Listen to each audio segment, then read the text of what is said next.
Although the feature event was the racing of the goats, many of the town's dogs had their own gallop down the specially mowed course. Many of the town people turned out for the day's events, including sand shovelling competitions. Others needed some coaxing. The winner of the day was a goat called Matlock, owned by the local Andrews family. He managed to make it through the 8 heats to the final and still make the win look easy. The dog race was won by Brisbane hound Jess, and the race to fill the bathtub taken out by Daniel Batt and John Lavender.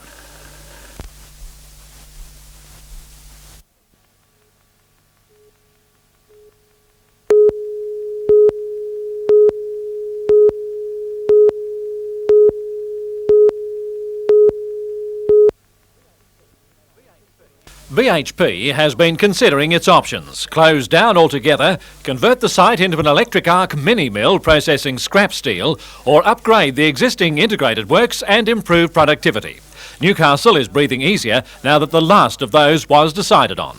I guess really it means the difference between having a steelworks that employs 3,000 people or thereabouts, or a steelworks in a mini-mill configuration that employs 500 people. The company will spend $50 million refurbishing the blast furnace and coke ovens, as well as undertaking other improvements in the environmental field. The result is not only guaranteed steel making in Newcastle, but a future for the many small supply companies serving BHP. The people of Newcastle and the Hunter Valley should be extremely happy that they are keeping the steelworks in its current configuration. That's a view obviously echoed by the business community of the region. The whole range of options were being considered. I think this is their preferred option, certainly the best option for Newcastle and the Hunter region. Looking to the longer term, the move gives BHP time to investigate and evaluate rapidly changing developments taking place in steelmaking worldwide. But it also allows BHP to move forward to 2000, by which time there may be other new technologies which again allow them to maintain Newcastle as an integrated steelmaking facility.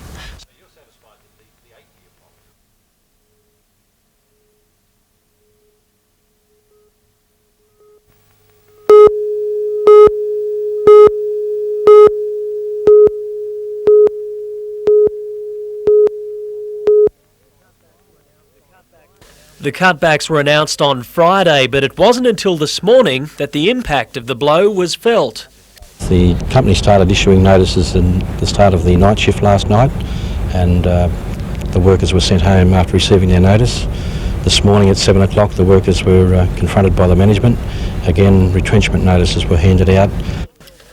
The Liddell joint venture was forced to restructure after suffering what company executives said were intolerable losses. The losses stem from the 8-kilometre distance to the underground workings. Maintenance costs and shift time lost in travelling was simply too much for the company to bear. The new plan will concentrate on existing workings within 4 kilometres and accessing new reserves, but with a drastically reduced workforce. A company spokesman says the long-term viability of the mine is not in doubt, but in the short term there are more retrenchment notices to be handed out. You're looking at possibly 63 workers left here on the site come Friday, because there's further retrenchments to take place on Friday, depending on the number of voluntary retrenchments that are taken. Matthew White, NBN News.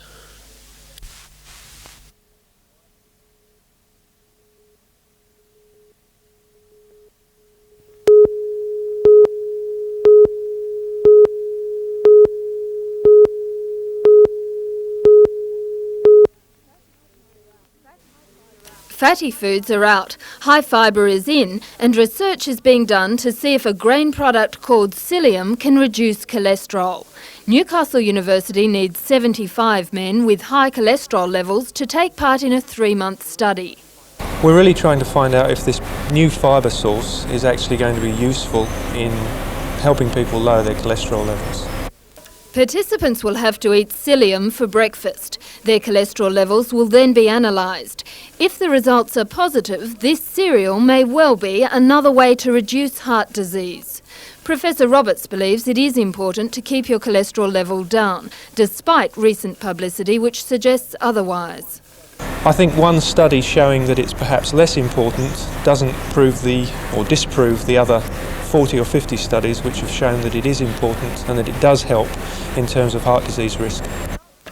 The results of the study are expected by January next year. Jane Anderson, NBN News.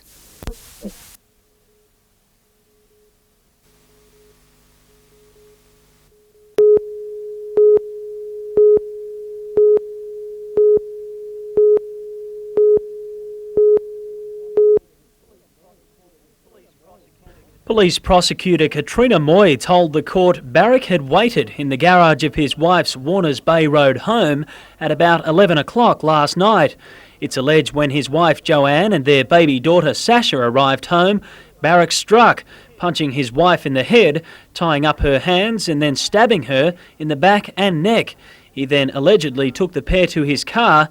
It was on the way that Joanne Barrick made a plea to two men to contact police. It's alleged the victim and her daughter were taken here to this Charlestown address. Police allege it was at this house that Barrick forcibly detained the pair in the bedroom for more than an hour. The court was told Barrick and his wife had separated, and at the time of the attack, Barrick was on remand for a previous assault. Joanne Barrick is in a satisfactory condition in the John Hunter Hospital with stab wounds, severe bruising to the neck and head injuries. Matthew White, NBN News.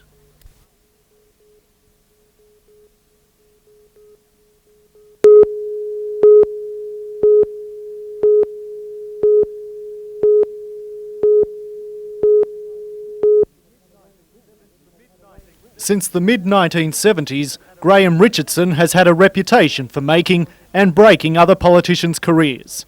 When the Senator took the chair for a taping of NBN's This Morning program in Newcastle, the greetings alone did nothing to harm that reputation.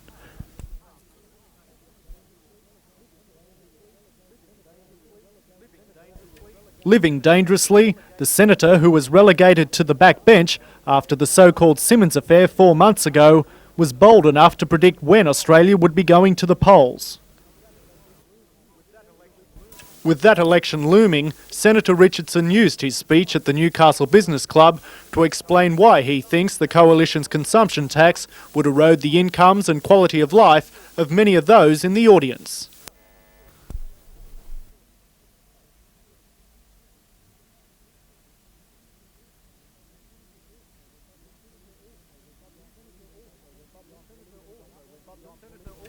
But the Senator also went beyond political one-upmanship to assess what was needed to get the nation's economy back on track. Senator Richardson says a key to restoring the economy is for Australia to develop value-added industries rather than exporting our resources and jobs. And the Hunter, he says, is well placed to lead that recovery. Well, the Hunter Valley itself is so rich in the natural resources that it seems logical that if you are going to have some value-adding program in Australia over the next decade, the Hunter's the kind of place where it's got to be done. Scott Bevan, NBN News.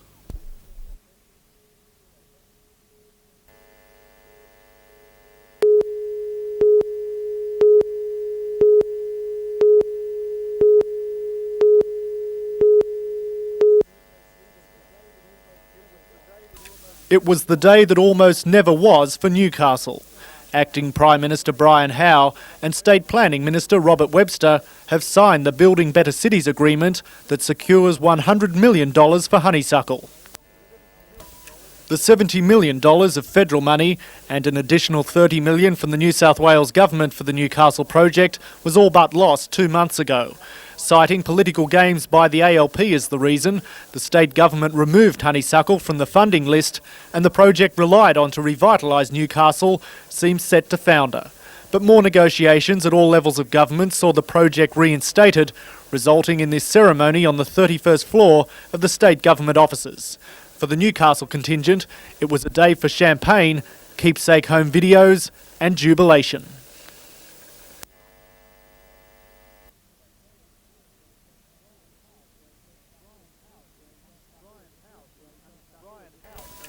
Brian Howe sees Honeysuckle as a curtain raiser for the recovery of Newcastle. I think it's an opportunity for Newcastle, really. It represents a great asset that has been underutilised, and so that asset can now be made to work for the people of that city. Yet the day wasn't totally free of politics. The Newcastle Municipal Committee at the ALP had written a letter to its head office saying the New South Wales government had slashed its contribution to the project by $70 million. The letter claims the state government's exercise of removing honeysuckle from the funding list was initiated to shift the blame for the funding cut, an assertion dismissed by the planning minister. I've had tremendous support from the Lord Mayor of Newcastle, who has put his city first. We haven't talked about party politics. Work on the redevelopment project could begin as early as Christmas, now that funding is assured. According to a spokesman for the Deputy Prime Minister, even if there is a change of government after the next federal election, the commitment of Canberra and Macquarie Street to honeysuckle is expected to remain unchanged. The $100 million will be signed, sealed and delivered for the redevelopment of Newcastle. In Sydney, Scott Bevan, NBN News.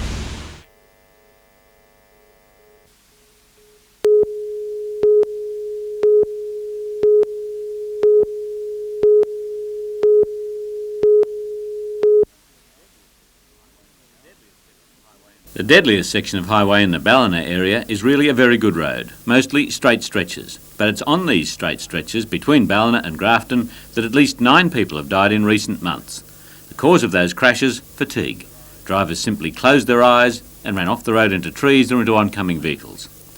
To raise the awareness of fatigue and its disastrous consequences, police in the Lismore area have mounted Operation Alert.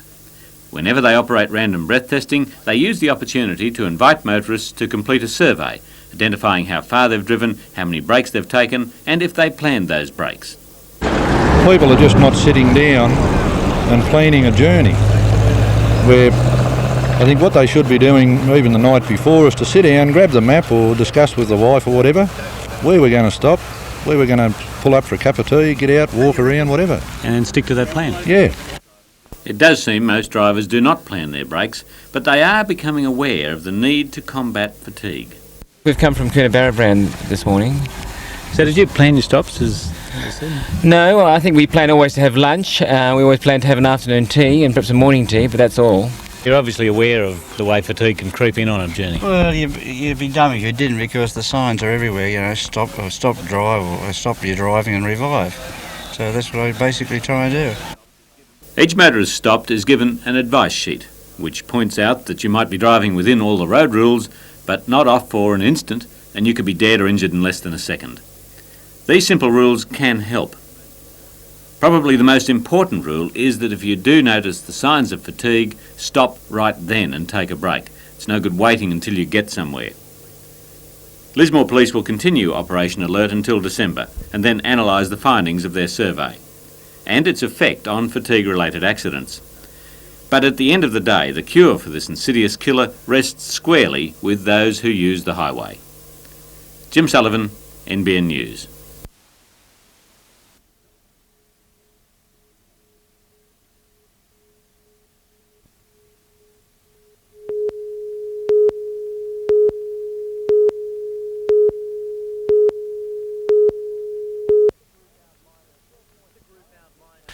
The group outlined a 4-point plan to the council designed to ensure local builders are used in the $8 million project.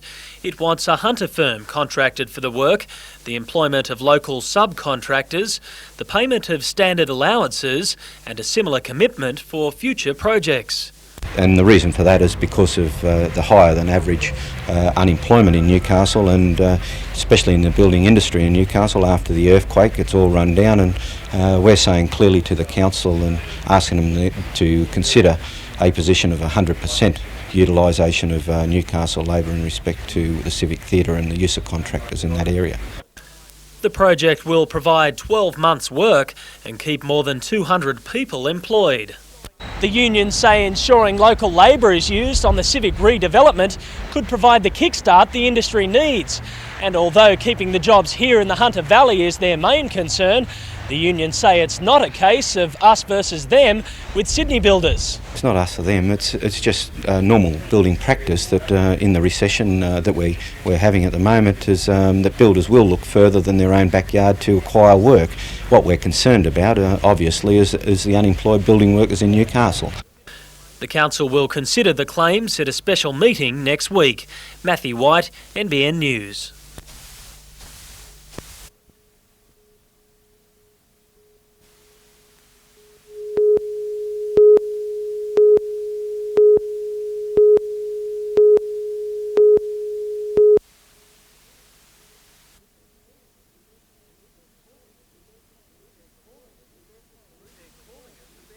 They're calling it the Best of British, an evening of music performed during the coronation services. Dr. Christopher Dearnley is conducting the performance. For 22 years he was the organist at St Paul's Cathedral in London. He's played at countless state and royal occasions. In 1981 his music was heard across the world with the wedding of the Prince and Princess of Wales. Tonight's entertainment is part of the Cathedral Music Festival, which winds up tomorrow.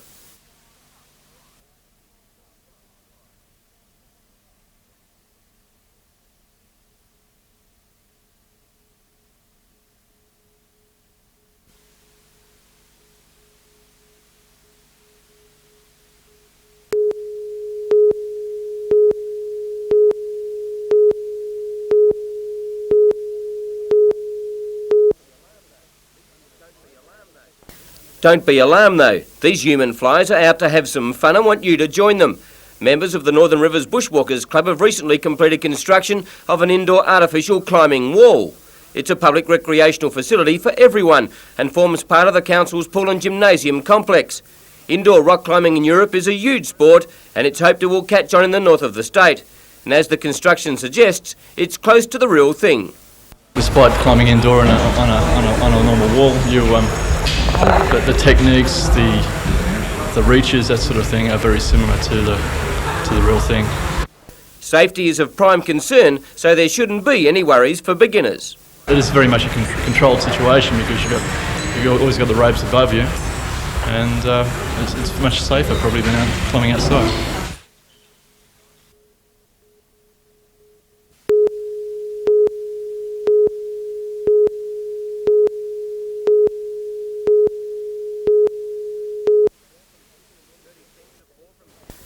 Teams of 4 from Sydney and many regional centres have each set themselves a target of raising $200, with all proceeds going to the Sydney City Mission so they can carry on the Sir David Martin Foundation's objectives of assisting disadvantaged, poor and troubled young Australians with accommodation, counselling, training and other support. The late Sir David was Governor and Chief Scout of New South Wales and had a close contact with all Scouts. The venturers' trek will be down the Oxley Highway via Werris Creek and Corindi to Willow Tree, and then across to Merriwa and on to Denman, Jerry's Plains, and finally finishing at the Singleton Army Base tonight. Tomorrow they complete the journey to Sydney, and their good deed for people less fortunate than themselves.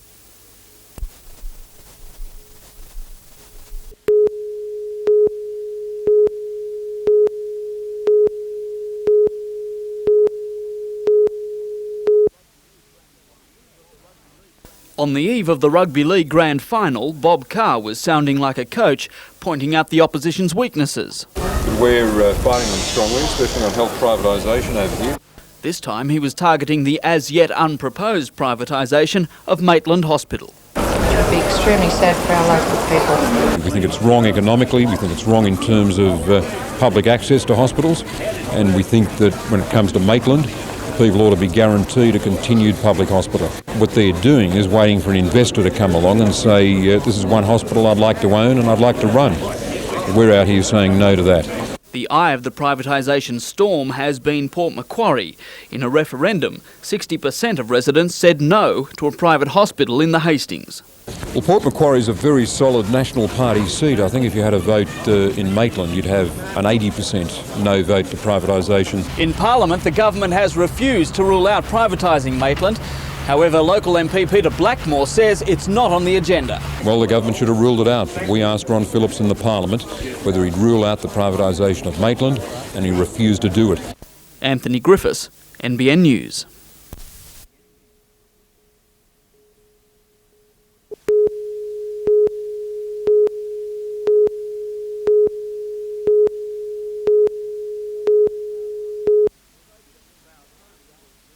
Proud Homes was the trading name used by Dowrick Building Services Proprietary Limited.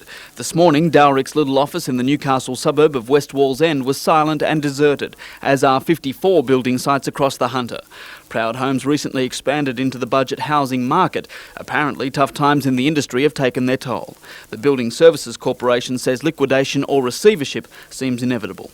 Because Dowrick was licensed, clients are covered by insurance. Consumers will be able to get the builder of their choice to finish the job. However, the Master Builders Association says it will be at least 2 months before work can start again.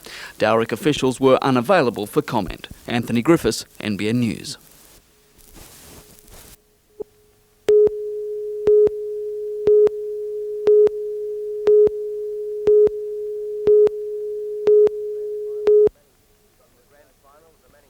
In the grand final of the Manning District Soccer Association, it was a 2-1 win for Pacific Palms over Lansdowne. And the telling goal came for the Palms, a well-taken shot that left the keeper stranded. Then Lansdowne found a bit, and Pacific Palms can thank their keeper for keeping the Palms in front. But Pacific Palms finished the stronger to take the 1992 flag, 2-1. Still in Taree, many of the state's top skeet shooters blazed away in a 2-day meeting as part of the Australian Elimination Series. A 10-event program is designed to find the best 4 or 5 shooters who will represent their country next year. Each shooter must attempt at least 1,000 targets during the course of the 10 events, and this weekend each rifleman shot 200 targets.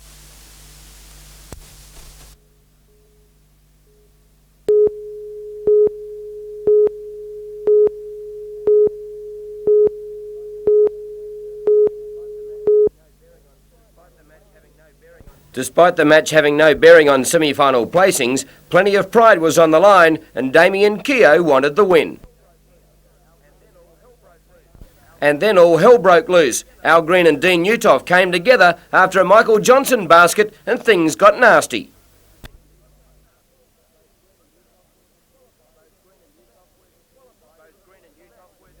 Both Green and Uthoff were disqualified for the rest of the match, but will not be reported by either referee. From then on, the match was high quality. Johnson with a long bomb. Keogh replied in kind. And Johnson from a mile out. But the Falcons were on a roll, and Terry Dozier summed up how they played for the rest of the game. Final score, Foster's Falcons 115, Sydney Kings 104. At Malabula today, riders from all over New South Wales contested the Port Stephens Open BMX Classic, and many a trophy went back south of the Hawkesbury to Sydney suburbs. This weekend plays an important part in the competitors' calendar. Next week are the state titles. Many national and state-ranked riders took part, and indeed the world's number 1 17-year-old racer Katrina Miller of Blacktown cleaned up in the women's event. Miller shaded Tracy Gould of Maitland, and Sharon Moore from Terrigal was third. In the men's pro event, Brett Screws of Terrigal grabbed the $400 cash, and he was too good for Bill Dixon from Blacktown and Tim Ward of Liverpool.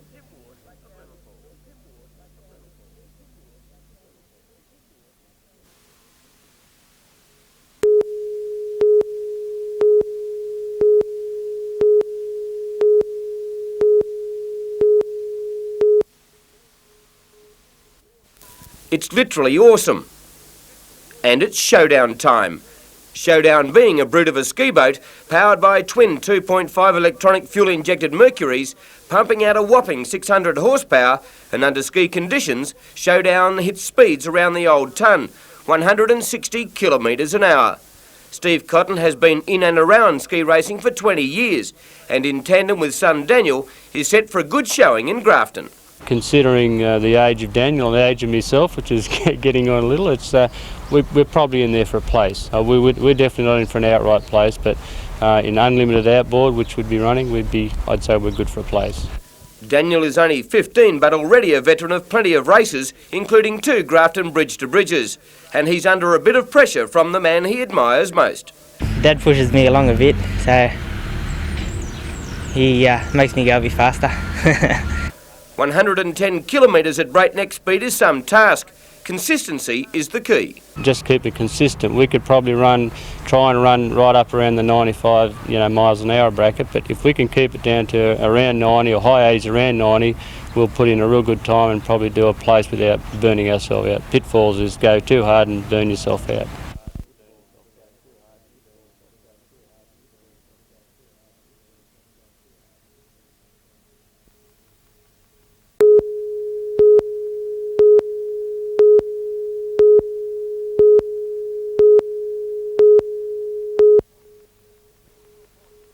Reading reports in journals is not enough for serious-minded psychologists. They need to hear about the latest research work firsthand, and that's the purpose of conferences such as these.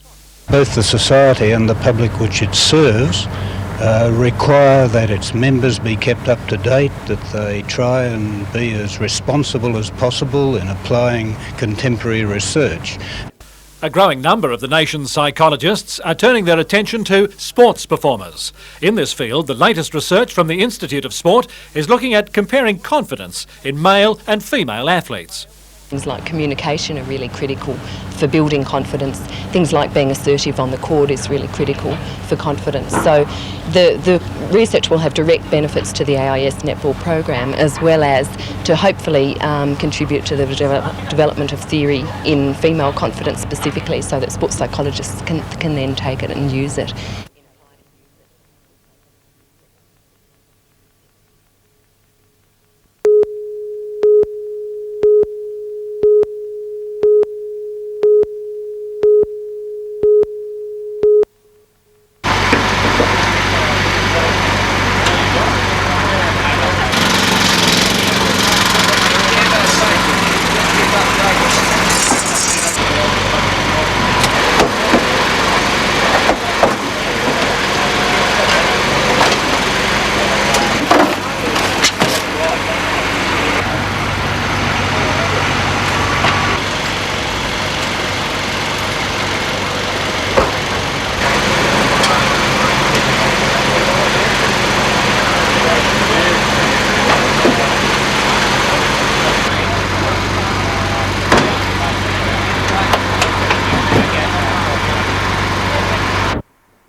Along busy Sandgate Road, cars were lining up for hundreds of metres, some drivers waiting half an hour to get served.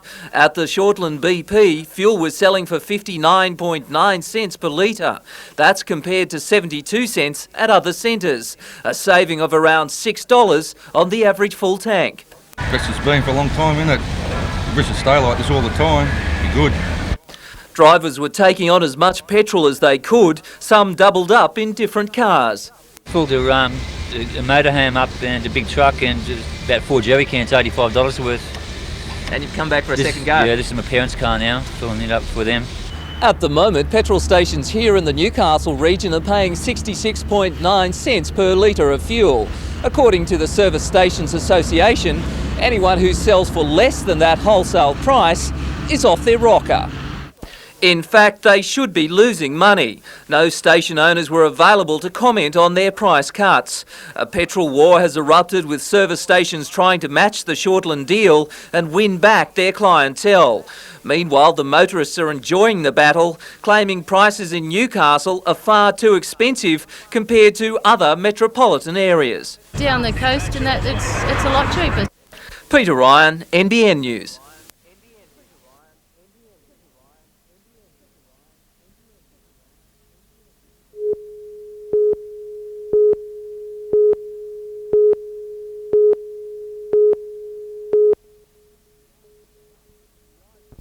In the eyes of some, this is the way of the future for waste collection in Newcastle. This mechanical arm will mean crews can be reduced from 3 people to 1. Newcastle City Council is looking at introducing one-man crew garbage trucks next year, and so far 4 companies have held product demonstrations at the Waratah depot. Today it was Sydney company Formark's turn, which claimed this new system could mean a cost saving of up to 50%. It only takes one man to collect, in some cases, twice as many bins per day as the old 3-man truck can do. But the introduction of one-man crews could mean displacement or redundancy for up to 2/3 of the 58 people working in this section. and that's causing uncertainty. I am worried for a lot of the men, yeah. Naturally they'd be concerned. Wouldn't they be concerned if they sent a robot out to interview us? You'd be worried yourself, wouldn't you? We're accused of costing people jobs by developing this technology, but that's not exactly true. The new technologies coming through, which combine as a waste management system, means that the people coming off the garbage trucks are going onto the recycling trucks and the recycling systems. The Employees Union says it's continuing negotiations with the council to work out what will happen to those made redundant once technology takes over. Scott Bevan, NBN News.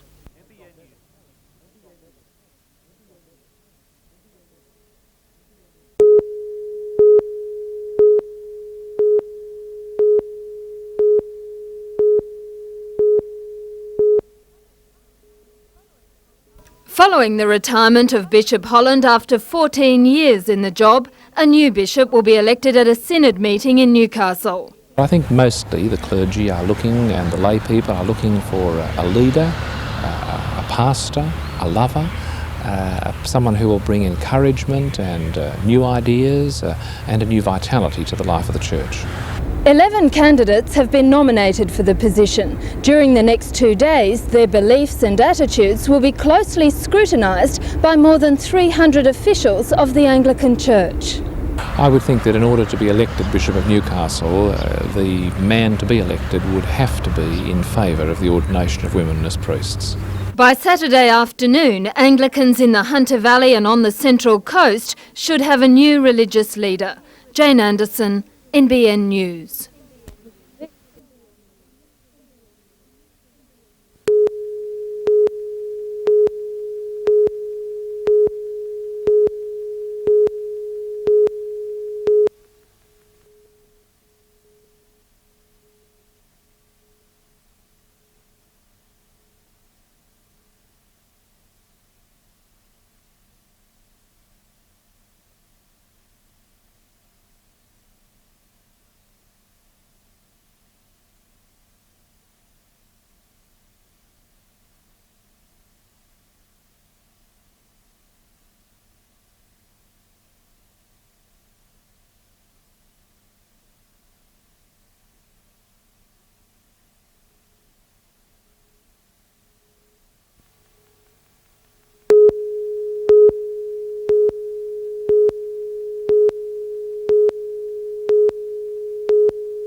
Despite the recent deaths of 2 British backpackers, budget travel in Australia has never been more popular.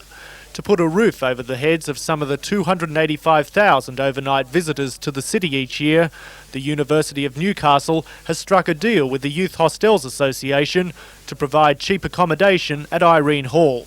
The former nurses' home has been housing uni students since January, but is now receiving its first budget travellers seeking a room with a view. Yeah, I like the view out there. That's what I like best. Nice and clean. Look, the waves, you can lovely. Nice walks around the foreshore. Yeah. Up to 150 rooms will be available over the summer holidays to provide what manager John Birch says is a badly needed service. It's going to be the gateway to Newcastle for a lot of international travellers who wouldn't have stopped here at all before, and for a great number of local travellers as well.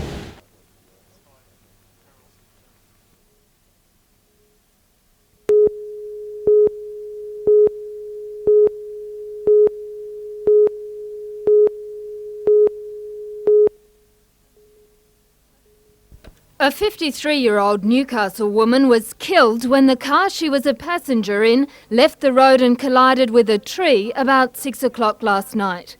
The car had been travelling along the Yarry Lake Road near Weewaw when the incident occurred. The female passenger died at the scene. Her 19-year-old daughter, who'd been driving, was taken to Narrabri Hospital. She's in a satisfactory condition. Weewaw police are investigating.